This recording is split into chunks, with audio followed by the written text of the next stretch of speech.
You know that little zap you get from a doorknob? Or the crackle of a sweater you pull over your head? Well, what if I told you that same exact force is what holds the entire world together? It's true. It's an invisible force, and today we're going to peel back the curtain on it by understanding one of the most important rules in all of physics, Coulomb's law. Okay, let's start with something we've all done. Remember being a kid, rubbing a balloon on your hair, and then, like magic, it sticks to the wall? That little party trick. That's not magic. It's a perfect, real-world example of this incredibly powerful, invisible force that we are about to decode. But here's the thing. This phenomenon has been baffling people for literally centuries. It was this ancient mystery. What is this strange force that can just reach out and pull things without touching them? And maybe more importantly, how in the world could you ever measure it? The story really starts way back in ancient Greece, around 600 BC. People noticed that if you rubbed amber, it could pick up little bits of fluff. For thousands of years, it was just a curiosity. It wasn't until 1600 that a scientist named William Gilbert figured out, hey, this is different from magnetism. But the real breakthrough, the huge light bulb moment, came from Joseph Priestley in 1767. He had a wild idea. What if this force acts just like gravity? What if it gets weaker the farther you get from it? That one idea set the stage for one man to finally crack the code. And that man was a French physicist named Charles-Augustin de Coulomb. In 1785, he published his findings from an absolutely ingenious experiment that for the very first time precisely measured this invisible force. So how'd he do it? He used this incredibly clever device called a torsion balance. Just picture a tiny rod with a ball on each end hanging from a super thin, delicate fiber. He'd put an electric charge on one of those balls, then bring another charged ball close to it. The tiny push or pull between them would actually twist the fiber, and by measuring how much it twisted, he could figure out the exact strength of the force. It was a brilliant way to measure something so faint you could barely even perceive it. So after all these incredibly careful measurements, Coulomb figured out the fundamental rules that control how all static charges interact with each other.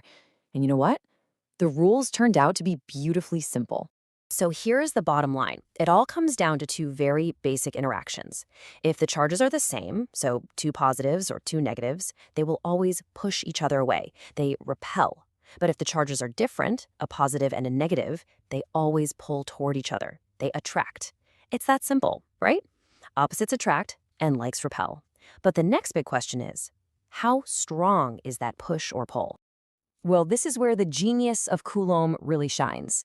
He packed everything he learned into this one, single, elegant equation. You can think of this formula as the Rosetta Stone for static electricity. With this, you can calculate the exact force between any two charges anywhere in the universe. Now I know, an equation can look a little intimidating. But trust me, every single piece of this tells a part of the story, and it's actually pretty straightforward. So let's break it down piece by piece. First up, we've got F. That's the easy one. It just stands for the force itself, that push or pull we've been talking about. And in physics, we measure force in units called newtons. To give you a feel for it, 1 newton is about the weight of a small apple in your hand. Okay, next are those little Q's, Q1 and Q2. That's just the amount of electric charge on each of the two things we're looking at. We measure charge in a unit named for the man himself, coulombs. And what the formula tells us is pretty logical. If you have more charge, you get more force. Double the charge, you double the force. Simple as that. And finally, we get to R, which is the distance between the charges. And this is where Priestley's hunch was spot on. The force follows what we call an inverse square law. Now, what that means is if you double the distance between two charges, the force between them doesn't just get half as strong, it gets 4 times weaker. If you triple the distance, the force gets 9 times weaker. So yeah, distance matters a lot. Now, if that inverse square relationship sounds a little familiar, it should. It's the exact same rule that Newton's law of gravity follows. But, and this is a huge but, there are some major differences. For one, Gravity only ever attracts, it only pulls. The electric force can push or pull, but the most mind-blowing difference is the strength. The electric force is so much stronger than gravity, it's almost comical. The repulsion between just two protons is about a trillion times stronger than their gravitational pull. It's not even in the same league. But Coulomb's work actually pointed to something even deeper, something kind of strange about the very nature of charge itself. It was a secret that wouldn't even be fully proven for another 100 years or so, with experiments like Robert Millikan's famous oil draft experiment. So, what was this deep secret?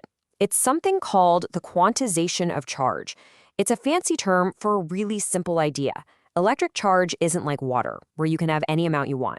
It's more like money. You can have $1 or $2 or $10, but you can't have half a dollar. It only comes in these distinct individual packets. And that smallest possible packet of charge is called the elementary charge. The actual value is absurdly small. Look at all those zeros. But what's really important is that every single electron has exactly this much negative charge, and every proton has this much positive charge. You can't get a fraction of it. Every bit of charge in the entire universe is built from this one fundamental Lego brick. So, okay, a cool formula and a weird property about charge. Why does any of this matter in the real world? Well, because this isn't just about static electricity on a balloon. This is literally the blueprint for our entire physical world. Think about an atom. You've got a positive nucleus and negative electrons zipping around it. What keeps those electrons from flying away?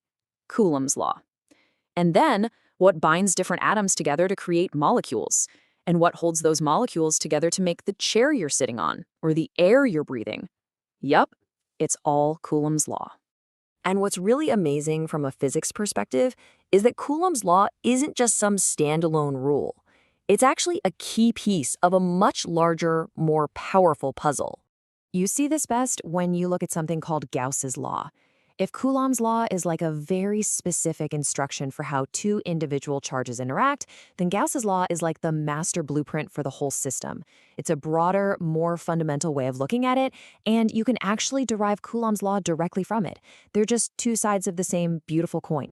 So when you boil it all down, the takeaway is simple, but it's also incredibly profound. This invisible electrostatic force truly is the glue that holds our entire world together. From that balloon sticking to your hair to the structure of stars, it's all governed by this fundamental interaction. Which leaves us with one last, pretty mind-bending question. If this force is strong enough to literally bind the building blocks of reality together, what happens when you find a way to break that bond? What kind of unimaginable energy gets unleashed then? Something to think about.